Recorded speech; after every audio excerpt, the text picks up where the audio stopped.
right, Homesteader family, welcome back to the journey. The dogs are in there being lazy bones like always, and I got some exciting news. So for those of you that see the photo for this video, that is the excavator, and the guy's 90 horsepower Kubota tractor has a massive bucket on it, has a huge back blade to it. He also has a dozer that's going to be coming. So far, he's tore up the front of the gate area at today's Homesteader Lane, took out all those stumps, flattened that out a bit, did around the gates, so some of the stumps are done. If I have time, which I think I'm going to have time, he's going to be doing today's Homesteader Lane as well, because the excavator is just, it's quick. It's just cherry picking the root balls like nothing. That's partial because of the ground here with all the gravel, the rocks and stuff like that. Then he's up at the house site. He's already got the house site completely cleared. I think there's like 3 or 4 small stumps. He busted a hydraulic line on the excavator, and over the weekend, nobody that was open had the part. So he has to wait till tomorrow. I think the place opens at 8 o'clock or 9 o'clock. He's going to get over there, make sure he can get the right hydraulic line for the excavator, and then he'll be back over sometime, he thinks around 10, maybe 11 at the latest, unless he has to go up to Branson to the bigger heavy equipment places to get the right hydraulic line. But he's got everything at house site except those 3 or 4 stumps. Then he also cleared a new part of the driveway. I'm taking a bunch of photos. I'm getting all the documentation. Not making as many videos because I've been out there working as he's there working. So I think when he comes back, when he starts doing the road from the house site, going down the mountain to Purdom Lane, I'm going to get more footage of that. I'm not going to do as much work because it's been just busting things out. I stayed up for 2 days straight. Didn't get sleep because he was going to be there 7 o'clock in the morning. Didn't think I was going to hear my alarm to get up and get over there.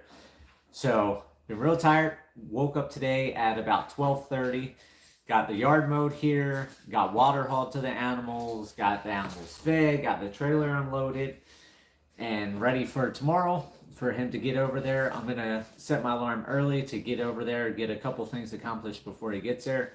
But I am going to try to get more footage of him doing the work. Like I said, he's got tons of work to do. Building the road from the house site down to Purdom Lane, I'll get all that footage because that's where he hasn't done yet. I'm also taking before photos and after photos, so when I end up doing edited videos, like I said, in a couple weeks, then I'll be able to show you what it looked like before all the way through. Now, I don't have the photos from way back when I first hand cleared the road from the house site down the mountain. They're in my older videos, and I have a new phone, so I lost all the footage, but I do have the video footage from before. But you'll see from no trees to what it basically looks like now to when he does the work and then smoothed out. So it's really exciting. Like I said, I'm extremely tired. That's why I'm a little bit dead. I'm doing laundry now. Just got done cleaning. I got to do dishes after the video. So it's just nonstop repetitive, trying to get things up to date and accomplished. But the ground is broken for the house site. And it looks totally different. I cleared too many trees.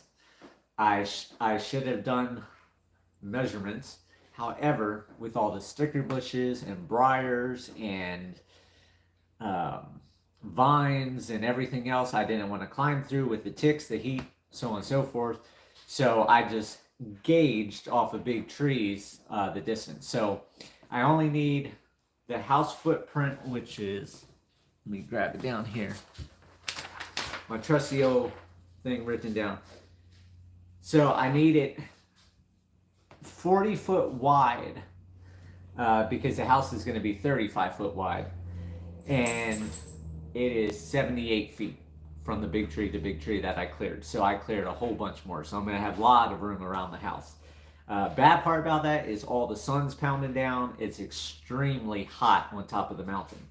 I did, however, start clearing out the underbrush. I said I was going to leave the trees in a U shape. The north, the west, and the east around the house so I don't have the wind. Because as we know from Colorado, my house that I built up on the side of Deer Mountain, that was nothing but wind blowing right across the valley floor into my house. Then go to the ranch with the camper trailer sitting in the wide open, no trees around it. All that wind coming up the valley, it was nothing but wind. So I started thinking, it's not as cold here, so the winter is not going to matter. It's the summer that matters here for me because the summer is just super hot. This week we're getting ready to get back up into the 90s again and get back into the normal weather. So with the warmer winters here, I don't mind the wind. So I'm going to clear 360 degrees, 365, whatever, around my house, all the underbrush. I'm going to leave all the big trees. So I had the big canopy. That's going to give me the shade, but clearing all the underbrush and vines and thorns and stickers and briars and all that stuff throughout the trees, the wind is able to get through. So I want to say I did about 100 feet already of the underbrush, and it's made a huge difference. You can stand there in the shade and you feel that breeze coming through. So once I get all of the top of the mountain done like that, now that's going to take me a bit, then I'll have that nice breeze coming through for spring, summer, and fall. Winter, not going to be good to have a breeze, but the house is going to be well insulated. I'm going to have the wood stove or wood fireplace, whatever I decide to do in the house, so I won't have to worry about the cold. For the length of my house, it's going to be 60 feet. So for the dozer, I want it at 65. I think I'm at 138 feet. So that just goes to show I'm going to have a massive footprint around my house with no trees. So on the plus side, I don't have to worry about like the restaurant here where I had to pay to get the front tree taken down by the power lines, or this back tree that fell over right next. Go to Miami for the winter. No, DT, I'm not going to Miami. If I'm going to go anywhere for winter, I'll come to Georgia because I know a couple boomers down there in Georgia. But I don't want to go to Georgia either. Might make me a little more peachy, I guess. But by not having the trees around the house, I don't have to worry about the trees falling onto the house. So just the width, I'm going to have over 20 feet on both sides of the house before I get to a tree. So if a 40 or 50 foot tree falls over, I'm going to get a little bit of the trees, but it's not going to be the main trunk, the main weight of the tree. The branches at the top don't do much damage. It's the trunk and the weight of the weight of the trunk that does the damage when it hits a house. Of course, if a tree looks like it's getting bad and dying, then I can always cut it down. But by having that space, I won't have to worry about the trees as much. The downside is, like I said, the sun. I'm not going to get any shade from those trees. But then again, I'm doing concrete. I'm going to have the concrete inside the house because I'm doing the rigid foam on the outside of the house and then another layer of stucco concrete mortar mix. So the cold cinder block will be inside the house for the summer, which will help the house stay cooler. Of course, I'm also going to do awnings all the way around the house. Well, not awnings, but overhangs. And then I might end up adding porches as well, just to get a bigger shade footprint around the house. So that way the ground around the house doesn't heat up as quick as the sun just pounding down on gravel or pounding down on asphalt. Because we know you do a rock bed or something next to the house, that sun heats up the rock and that rock radiates, and then before you know it, your house is hot. So I'm thinking that way, by going around the whole house with roofs, then the sun's not touching the ground around the house, so the ground around the house will stay cooler, so that will penetrate up through the cinder block wall and keep the rock, cinder blocks, concrete, everything a lot cooler. So that is what has happened this past week. Not too much besides that. I do want to get back to the animal pen, but there's so much grass from the seed I spread and everything like that. And I'm fighting a new issue. And that new issue is I don't want to leave my house site. Now that I see a nice flat area, Johnny, how do you drink Coke all day? This stuff is super carbonated. Oh, that's very easy, Chris. I just do. You know, when you're an alien, you can drink Coke. The carbonation doesn't kill you. And even the excavator guy, he had all these bottles of water, and I'm sitting there just pounding Cokes up there in the heat, sawing logs, moving logs, everything like that, trying to get stuff out the way and try to save some of the wood for firewood, because he's pushed, I can't tell you how many trees over the side of the cliff, clearing the house site, because I did not have enough time to clear the house site. And I'm up there, like I said, working. That's why I'm not getting as much footage. So I'm going to try not to do as much work and get more footage of him doing the work, so I have that content so everybody can see, plus for me to see. Like I said, I should have went in a lot earlier and set things up, but I only have my phone. I don't have any professional cameras, professional microphones, all that type of stuff. So I can't get all different angles unless I move my tripod around. But I do plan to do a lot more of that. And back to what I was saying was the house site, it's open now. It's beautiful. I'll go ahead, I'll make a post after this video, and I'll put up a photo of the house site wide open right now. There's still, like I said, a couple stumps he's got to get until he fixes the excavator, and he's dead in the water right now because he needs the excavator to pull all the stumps that I hand cut down to the ground back years ago, because you can't grade a road and create a road when you have big root balls in the ground, because the dozer, tractor, whatever will hit it and you're stuck. You got to dig around it, pop them out. But I'll put up a picture of the house site so you guys can see just how exciting it is and how massive it is.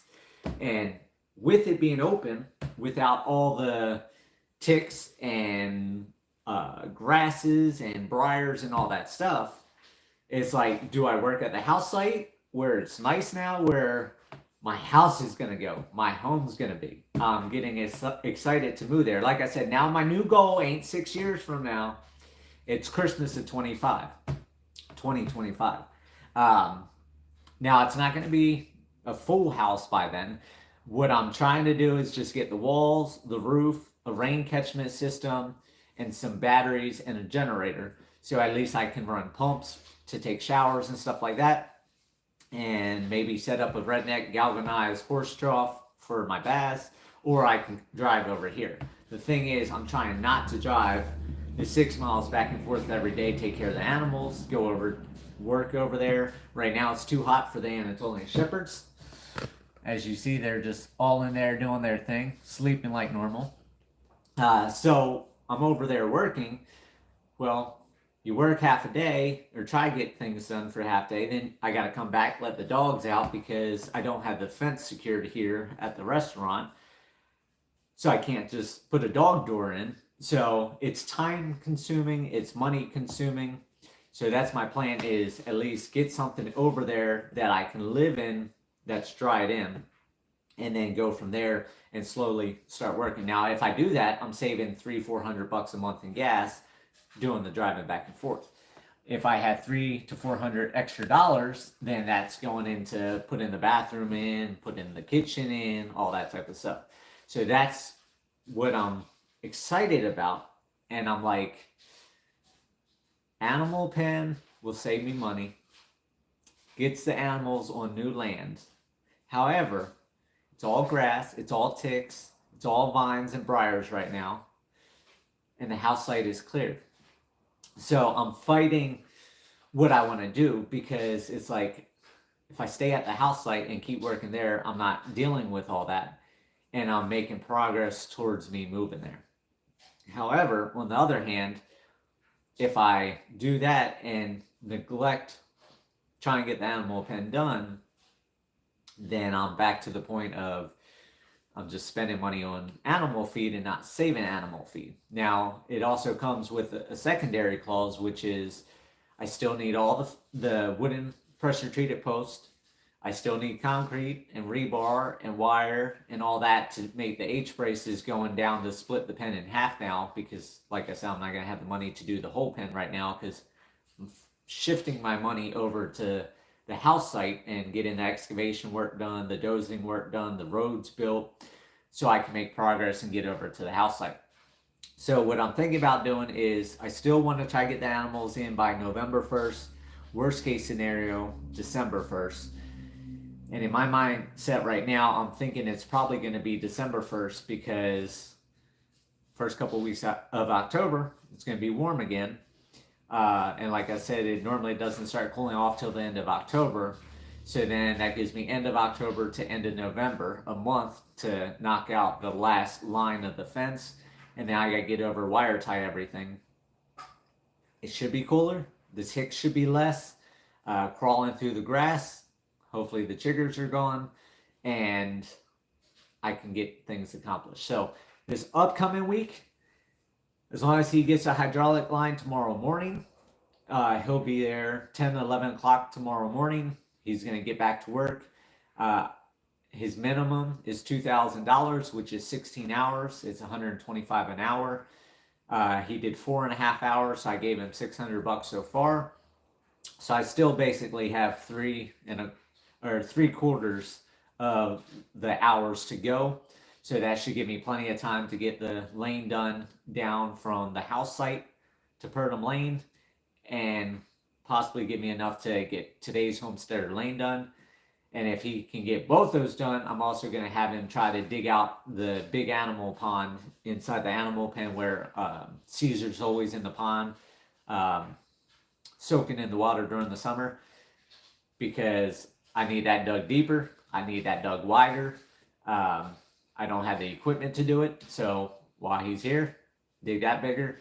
And then eventually I'm going to have big ponds put in throughout the property. I'm going to have Purdom Lane widened.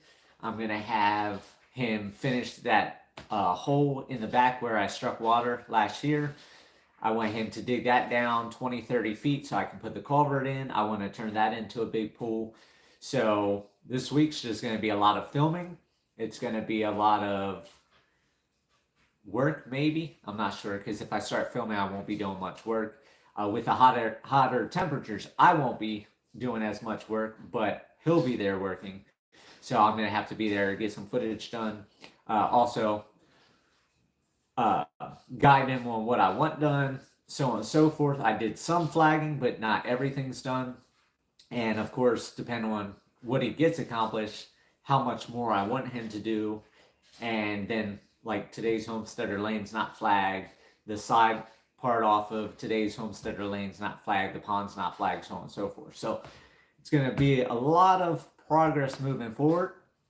And then, like I said, hopefully December, January, I'm going to start shifting my money into the cinder blocks. I'm going to get the footer dug, have him come back out and dig out the footer. He's also, I got to rent the transit. He said if I rent the transit, he'll give me a level pad for the house site and get everything squared, leveled, and everything like that. We all know I did not like doing that with my house and my Paul, Dan Slater. That's all he harped about. I told everybody about that. He always said level and square, level and square. And I'm like, it's good enough. And he's like, no, it's not. So it's nice I won't have to do that. He'll go ahead and get all that done. Then dig the footer, and then get the footer put in, get everything concrete rebarred, and keep stacking the block. And over the next 2 years, we're going to see a house develop. And hopefully by Christmas of 2025, you'll see this homesteader moving his stuff from here to the homestead. And then eventually get the pen, at least one pen, coming up to the house site, so I can start filming from my back porch, front porch, whatever I end up turning into, with the animals right there. And the journey's going to continue. So that's all I have for you guys, unless anybody has any questions. And I'm going to go do dishes, get things done here, try to get to bed. Let's see, it's 7:20 already. Try to get to bed at a decent hour so I can wake up early, get over there, knock out a couple things before he gets there, and just keep burning the candle at each end and see where we land by Christmas of this year. So I hope everybody has a great week. Thank you guys for tuning in, and I'll see you guys on the next video. Remember, live happy, live free. That's the only way to be. I'll see you guys on the next video. I will, DT. You too, and take care.